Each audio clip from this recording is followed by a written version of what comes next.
Cecil gets back to get started here. Oh. This is one of the greasiest jobs you guys are going to do. Anytime you work with grease, I don't really care for it. It's a part of this job, and for a lot of years, I didn't mind it. You know, my hands were always greasy.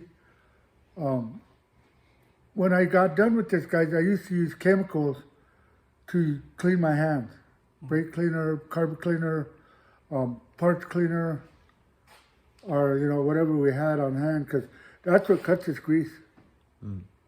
And when you're done, a lot of times you're going to feel like you still have grease on your hands. And to an extent, you do.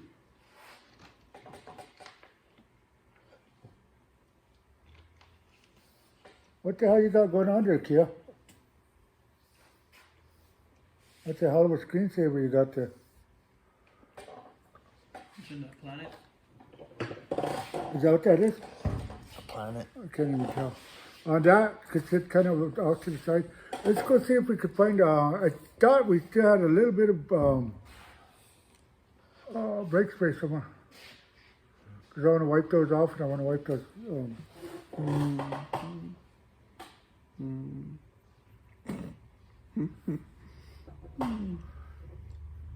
Him and his recording. I see that.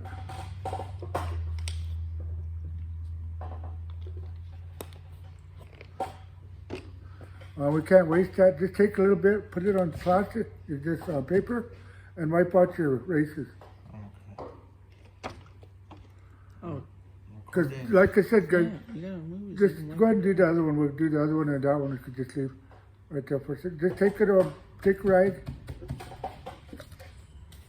and spray some on it, and then wipe out those erases. Remember, guys, I told you these got rust inhibitor on them. And when they spray them, they don't care about the races. They figure we're going to clean them anyway, because we got to get that shit off the the races, not the rotor yet. The races, the inside, where your bearings go. Now take a look at it when you get done and see if it's got a grayish color to it. Yeah, You see that? Yeah. That's rust inhibitor. Rust inhibitor. Yeah, so that you gotta clean that out when you guys, especially when you got new races. New races like this would come out of the box, don't have that on them. It's when they spray those rotors is when they do that. If you put those rotors together like that and leave them without rust inhibitor, when you get them, they're rusty. Even though they're in plastic or whatnot, they're rusty. They do attract rust. On the other side too.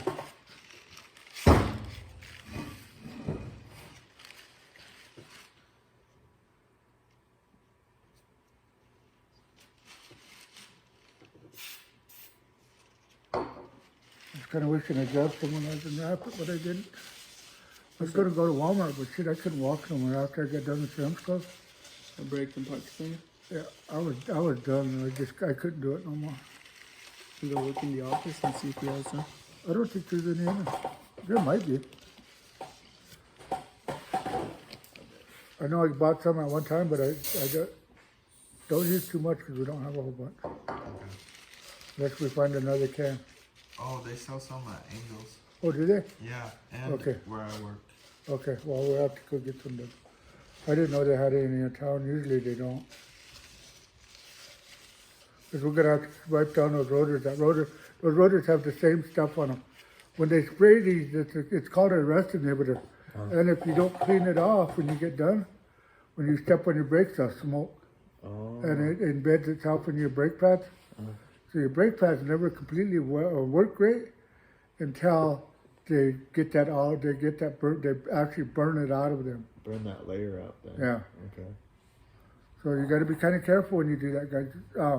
We do one of the dirtiest jobs there is, but yeah, we got to be some of the cleanest people there is. Yeah.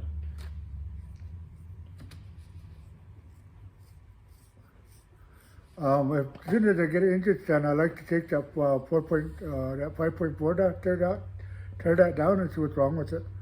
If it's fixable, I'd like to fix it because that's a good motor. And that van? The one on the corner. Oh, that one out there? Okay, let's see. So, I guess if I thought about it, you could probably use Dawn too. This soap?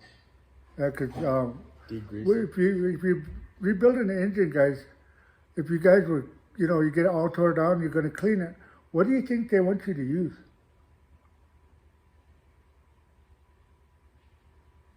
I don't know. What do you think, Cecil? What do you think they want you to use to clean that block when you're gonna put it back together? It's like a spray thing, right?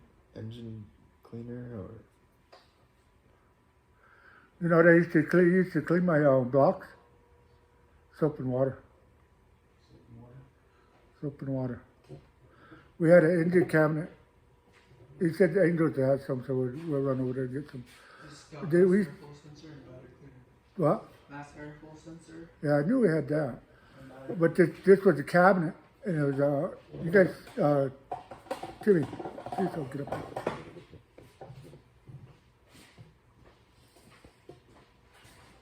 Grab a chair and sit on the other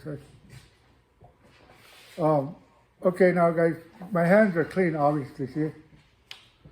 Yeah, you don't want your hands to be greasy or just get through doing the job and be all greasy. My hands are clean, basically, because I just ate. Take some of this. I usually just use a couple fingers. Go like that. Put it in the palm of your hand. Take your bearing. The wide side, guys. The side what's wider, the taper is this way. So you're gonna start putting your grease in on this side.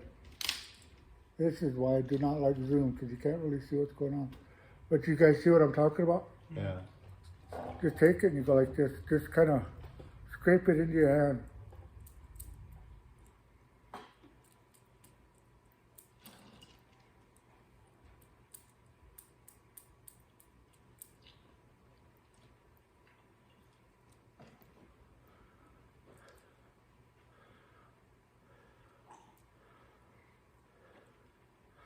See how it's coming out on the other side?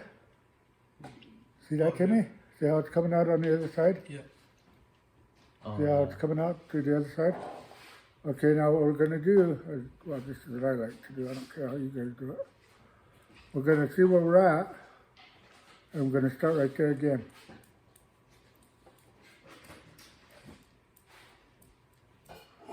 So I'm just using my palm of my hand, scraping that bearing together. That grease is going to come through on the other side. And what I do is where it ends is where I'll start my next one.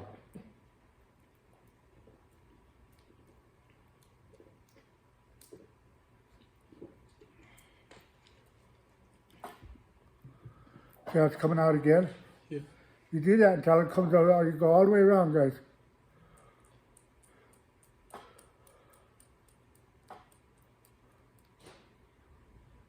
See, it's coming out again, and then I got another piece right here, probably about halfway through it right now.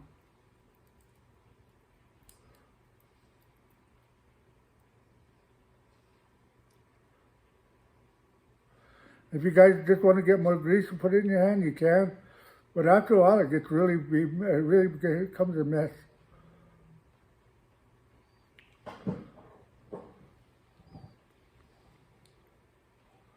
This is how I've done it for years, guys. There's machines for this. There's tools for this to do this like this. You don't have to get your hands all greasy. But this is how I've done it, because this is how I got taught in the beginning. See how it's coming out? It's absolutely, if you keep going, it'll come out pretty heavy.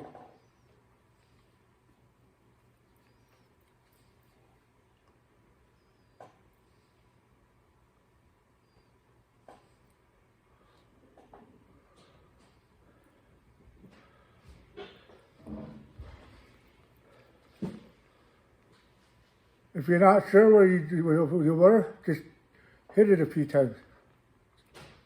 And it's going to come out it's going to come out faster.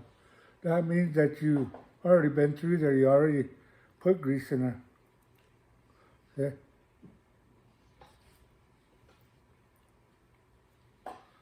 But what I do is what I try to do is I try to, because by the time you're done, you can't really tell where you were at or not. So I'll go maybe once and a half round again.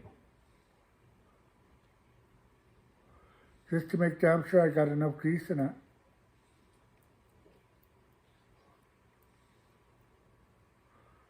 So it's starting to come out again. So basically this one's packed with grease. Okay, now this is what a lot of people do is they take their bearing and they'll just take grease and put it around like this. See, they just grease the bearing up.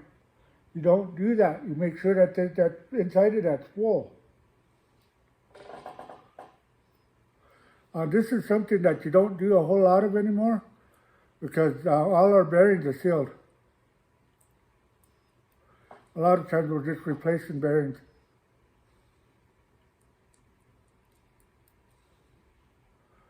So you can see what's coming out again. I know I went all the way around, but I'm going to take, this is just excess grease that I have on my hands, and this is kind of how I get rid of it. But see how much grease I got on that? I've got a lot of grease on it.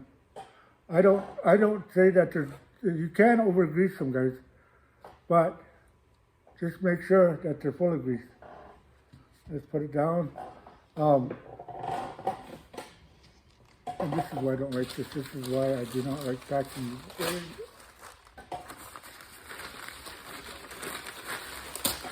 There's 3 more bearings, guys. Go for it.